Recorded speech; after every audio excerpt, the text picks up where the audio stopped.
Hello, it is 9 p.m. at this time to English New Edition. For tonight headlines, we have the launch of the regional symposium on 50 years of the Afar alphabet.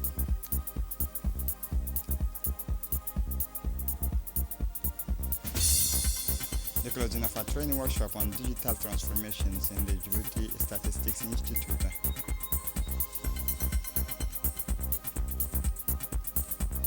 For the international scene, hunger affects family survival depends on humanitarian aid in Gaza. Welcome to our newsroom under the patronage of Her Excellency Dr. Hibo Mumin Asowe, Minister of Youth and Culture.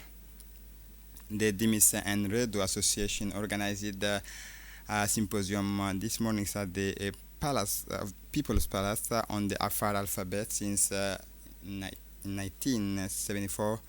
After 50 years, the writing of the Afar language came in to bring thanks to the initiative of Ahmed Abdallah Dimis and Abdul Qadir Jamaluddin Redo, who proposed the UDC Association, which published the first official transcriptions of the Afar language.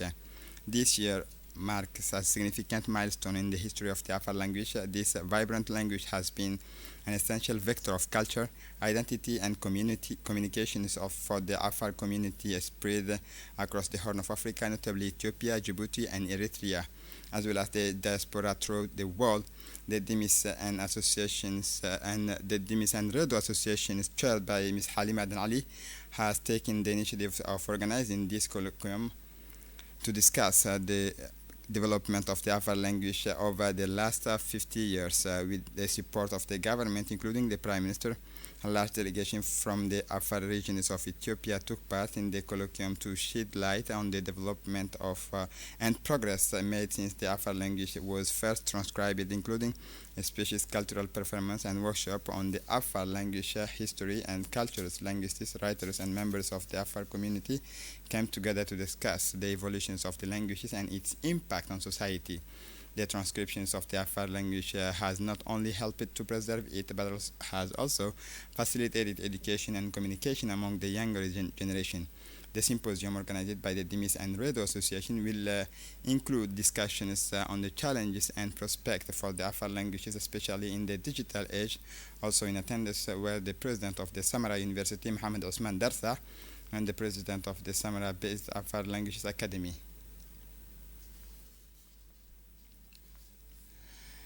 For his part, the Minister of the Afar regions of youth and industry said that at the landmark ceremony of the 15th anniversary of Afar literacy organized by the Dimis and Redo Association, the Minister of Youth and Industry of the Afar regions of Ethiopia, Mr. Ahmed Ibrahim Idris, highlighted the importance of this event for the preservation and development of the Afar language.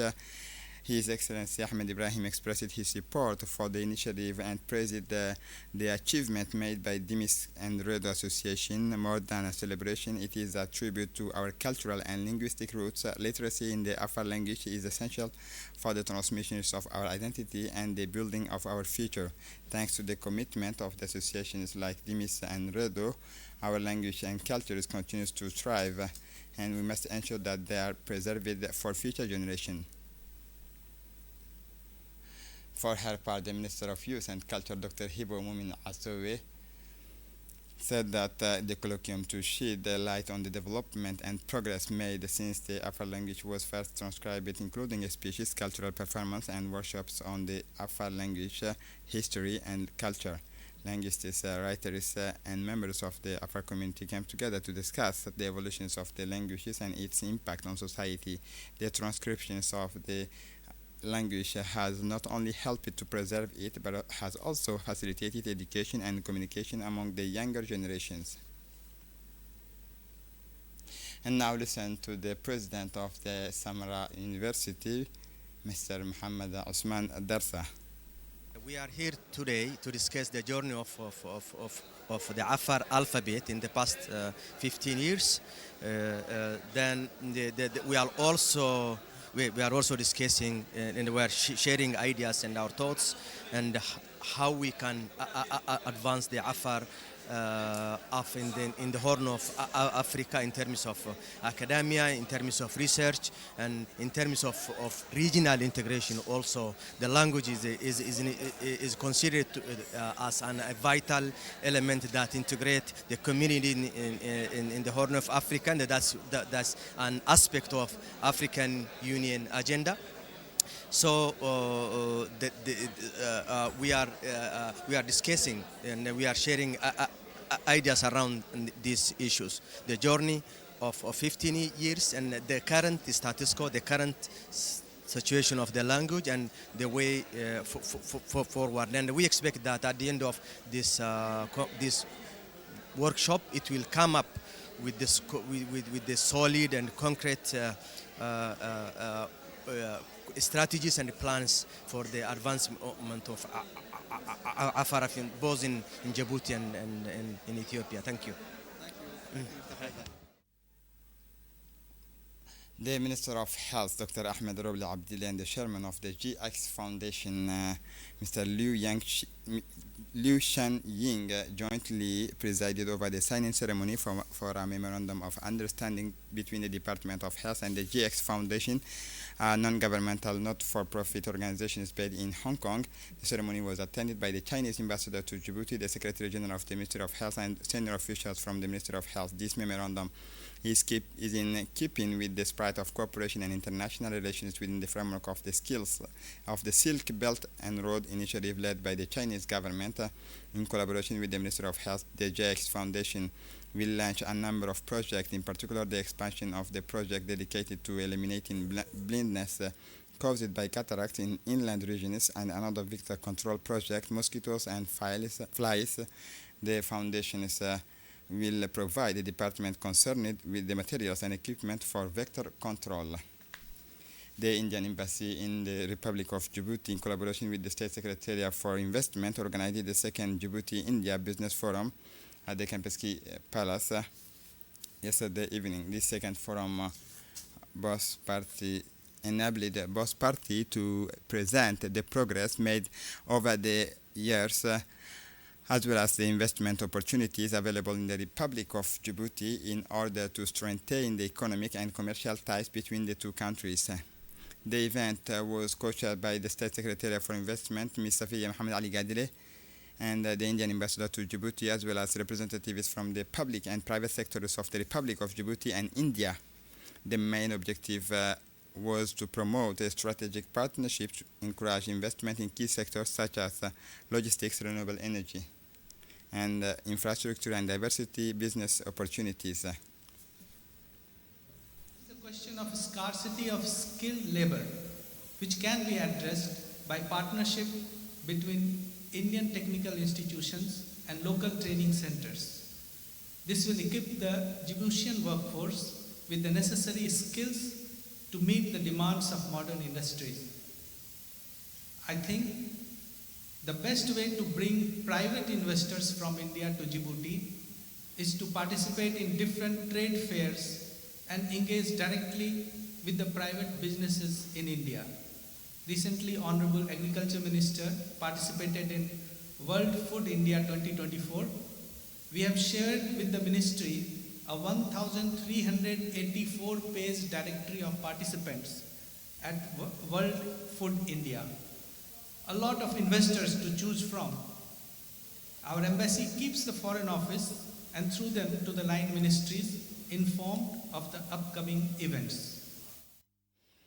The Secretary of State for Investment, Safiya Mohammed Ali Gadile, noted that the growth of investment between the Republic of Djibouti and the Republic of India is set to increase further in the coming years. Listen to her, please. The Republic of Djibouti and the Republic of India have committed to promoting and strengthening investments. Together, we aim to build strong, mutually beneficial partnership that foster collaboration between private and public sectors, driving forward strategic and impactful projects. Djibouti offers you a business-friendly environment with a unique set of advantages. Our political and economic stability, coupled with streamlined access to support service through the Secretariat of State, ensures the smooth implementation of projects. Additionally, Djibouti provides skilled and available employees, solid infrastructure, and range of fiscal and economic incentives, all designed to facilitate your success and growth in our nation. At the end of this gala evening, marking the second business forum between the Republic of Djibouti and India, the Secretary of State for Investment, Safiya Mohammed Ali Gadire, reacted by indicating that the Republic of Djibouti offers a favorable environment for investors such as the latest generation infrastructure and a skilled workforce. The Finance Committee examined the financial account of ANSI and ODEG and ANPIAGE for the 2023 financial year. This morning, the Parliament House, the Finance, General Economy and Planning Committee analyzed the financial account of three public institutions, the ANSI and ODEG and ANPIAGE for the 2023 financial year. The meeting was chaired by the Honorable Sharmaki Musa Arre, Chairman of the Finance Committee, and was attended by Mr. Al-Mis Mohammed Abdullahi, the Secretary General of the Government, as well as representatives of the institutions and concerned, notably the general managers and accounting officers of each. At the end of its deliberation, the Finance General Economy and Planning Committee issued a favorable opinion on the financial account examined and forwarded them for the adoption at the next public sessions of the National Assembly. The Djibouti National Institute of Statistics today completed a major training course focusing on the institutional and digital transformations of the national statistical system. This initiative is part of the Djibouti government's effort to modernize and enhance the quality and efficiency of the data produced delivered by statistical experts from Turkey. The training provided an opportunity to share experiences and practices recognized worldwide. Participants were introduced to modern digital tools, data collection and analysis methods, and international standards to enhance the transparency and reliability of statistics. This collaboration symbolizes the central role of partnership between Djibouti TICA and Djibouti Statistics. The event was attended by the INSTAD Director General, Dr. Ibrahim Abdi Hadi, who expressed his particular gratitude to His Excellency Aden Hussein Abdullahi, Djibouti's ambassador to Turkey. It is thanks to his personal commitment and initiative that this event has come to fruition, while thanking the Turkish delegation as well as the Turkish ambassador to Djibouti and the TICA coordinator. This training marks a key step for INSTAD in their quest to modernize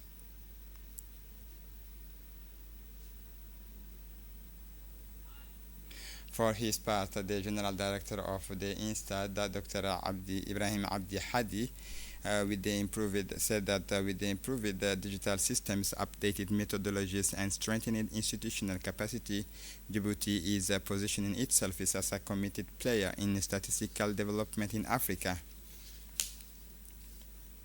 The Djibouti Civil Protection Authority has organized a ceremony to mark the end of training for new fire brigade chief.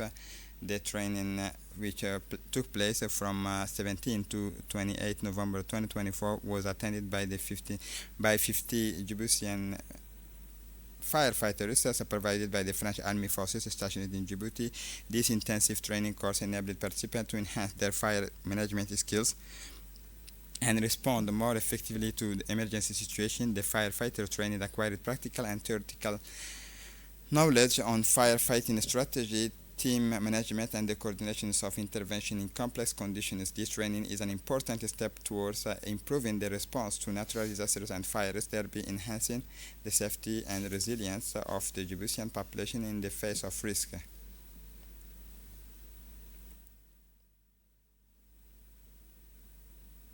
For his part, the acting general directors of the civil protection, Mr. Colonel Abezid, said that this training is an important step towards improving the response to natural disasters and fires, thereby enhancing the safety and resilience of the Djiboutian population in the face of risk.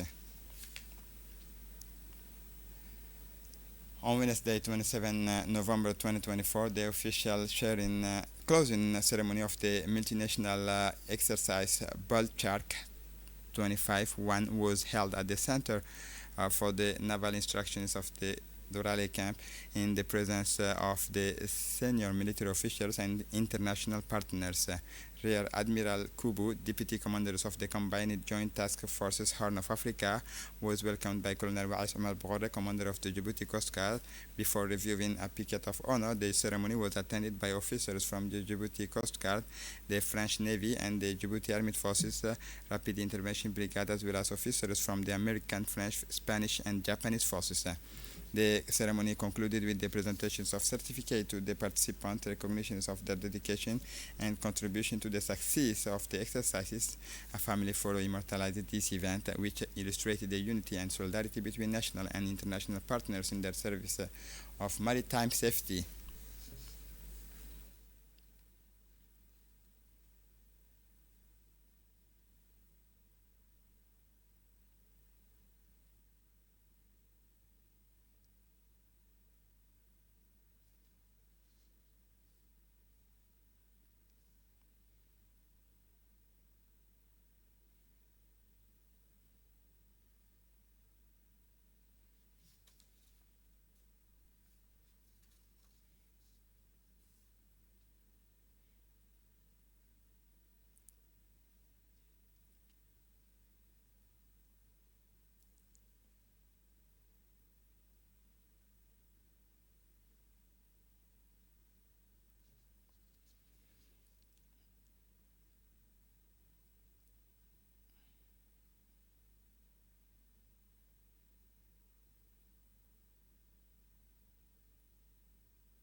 For his part, Admiral Kubu highlighted the success of Balchark 25-1 exercises, which demonstrate the strength of the partnership and the commitment of the participants to the common objectives of the global security and interoperability. This iteration of Bullshark was designed to expand interoperability on the land, in the air, and on the sea, but it achieved something far greater. It showcased the power of teamwork. During the complex planning, preparation, and training leading up to Bullshark, you all demonstrated adaptability, critical thinking, and unwavering determination. I would like to personally thank the leadership behind this current iteration for planning and execution. Thank you to Colonel Weiss, Colonel Jama, Captain Abdul Qadir, Lieutenant Colonel Asway, Lieutenant Hamadow, and Lieutenant Camille, and the many others whose professionalism, leadership, and vision led to the overwhelming success of this exercise. For his part, Colonel Wais Omar Boghore expressed his pride and gratitude for the achievement of the past few days, highlighting the strength of the collective commitment to maritime safety and regional stability. This exercise has truly demonstrated the strength of our collective commitment to maritime security and safety, regional stability, and international cooperation. Djibouti position is a strategic position at the crossroads of Africa and the Middle East, underscores the critical importance of such joint efforts. Over the course of this exercise, we have reaffirmed our shared dedication to safeguarding lives at sea, responding effectively to crises, and enhancing our operational capabilities. Bullshark 25-1 has been resounding success because of the collaborative spirits and that brought together. The Djibouti Coast Guard, Djibouti Navy, and the Rapid Intervention Battalion for Djiboutian Army, whose professionalism and their resilience were evident throughout. As part of its ongoing effort to promote development and provide humanitarian aid, the Qatar Charity offices in Djibouti organized a ceremony to mark the arrivals of the first batch of aid in the presence of Mr. Mohammed Darham, chargé d'affaires of the Qatar Embassy, the ministry representatives and officials from the National Agency for Persons with Disability. During the ceremony, the containers were received by Ms. Ghaza Ezzeddin, Director of the Qatar Charity Office in Djibouti. 4 containers out of total of 16 planned have been delivered to support vulnerable population with the aim of meeting their basic needs and improving their living conditions. This initiative is part of a series of development, humanitarian and relief projects carried out by Qatar Charity in Djibouti. The aid includes basic necessities such as grain, meal, miles, sewing machines, manual and electric wheelchair, as well as school desks for people with disability. In addition, this aid support to the education and health sector, such as well as including specific equipment for people with disability and means of subsistence. This reflects Qatar Charity's commitment to continuing its support for vulnerable groups and promoting sustainable development in line with the organization's vision. Community is worth noting that Qatar Charity's offices implement a wide range of projects from emergency and seasonal aid to development, education and health initiatives, as well as social housing programs and in sponsorship of orphans. Qatar Charity opened its offices in Djibouti in 2016 as part of its policy to directly oversee its construction, development and relief projects. Ms. Ghada Ezzeddin, the office's director, stressed that the containers are part of an overall plan to distribute aid in several phases, with the delivery of the remaining containers scheduled for the coming weeks. She also stressed the importance of working with the government authorities and local partners to ensure that aid is distributed quickly to beneficiaries. As part of the 6th National Disability Week, the National Agency for Disabled People, in collaboration with the National Tourism Agency and the Coast Guard, organized an outings to the Mushha Island for people with disability. The day offered disabled visitors the opportunity to discover the rich diversity of underwater flora and fauna on a guided tours of the mangrove swamps. The program included a specially adapted scuba dive, enabling participants to discover the richness of the underwater world. It was a memorable experience for all.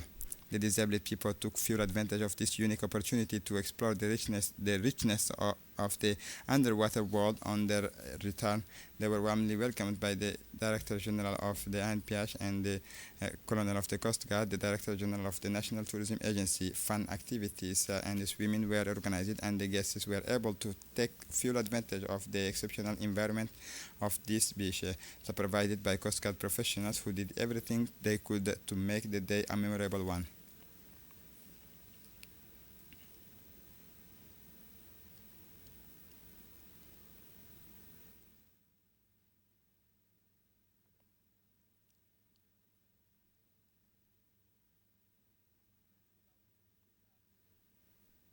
For his part, the Director General of the Tourism Agency and the Colonel Wais Omar Boghore said that the day was marked by indescribable joy and pride. Some of the participants who had never seen Mushha Island before were lucky enough to discover it for the first time.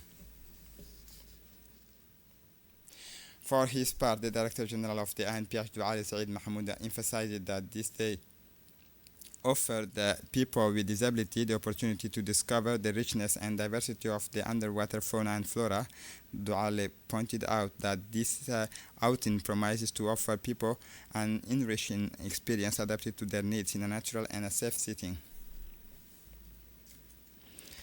As part of the support project for resilient agricultural sector, the project management unit of the Ministry of Agriculture, Livestock and Fishery Resources launched a regional information and awareness raising workshop in Ali Sabih and Dakhil on 26 to 27 November 2024, to be followed by meetings in other regions involved in the project, notably Tajura, Oboh, Arta.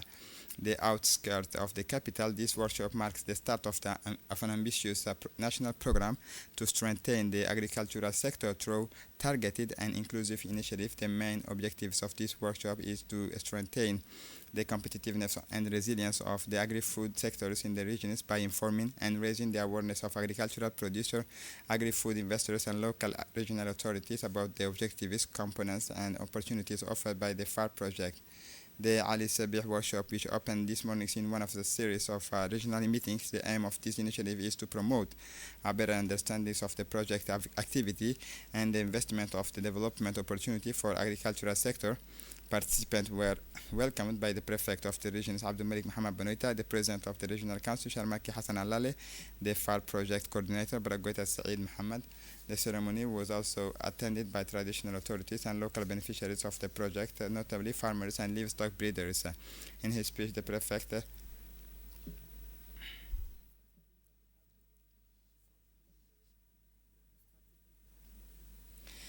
under the theme of Future Without Violence, promoting dignity and human rights for all, a historic ceremony to publicly declare the total abandonment of all forms of female genital mutilation was held in Randa. The ceremony, organized by the Randa Community Management Committee under the leadership of the National Union of Djiboutian Women in collaboration with UNICEF, was part of the national 16 days of activism campaign and international commitment, in particular those under Sustainable Development Goal 5, which calls for the elimination of all harmful practices, including the female genital mutilations and early marriage. The event brought together a large delegation led by the UNFD's program coordinator, Ruqayya Ali Jama, representatives of the local authorities of Randa, community leaders, development partners, and members of the community to affirm a shared and determined commitment to human rights, in particular the rights of women and girls. The aim was to publicly and solemnly announce the end of this harmful practice based on commitment made by the local community of Randa to raise awareness of the importance of human rights and gender equality in building an inclusive and peaceful society, and to encourage stakeholders, particularly partners, to consolidate actions to prevent and care for survivors.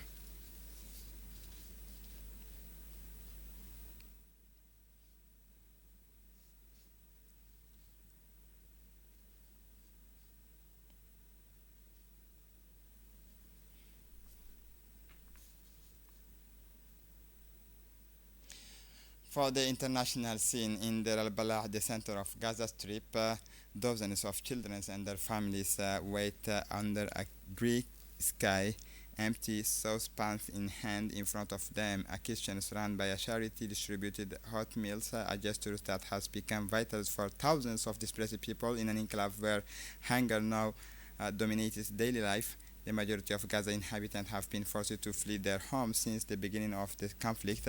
The war, which has been going on for over 14 months, has plunged the enclave into the unprecedented humanitarian crisis. Markets are empty, food is scarce, and prices are out of the reach for most people. And this is it for the news. Thanks for watching us. Have a good evening.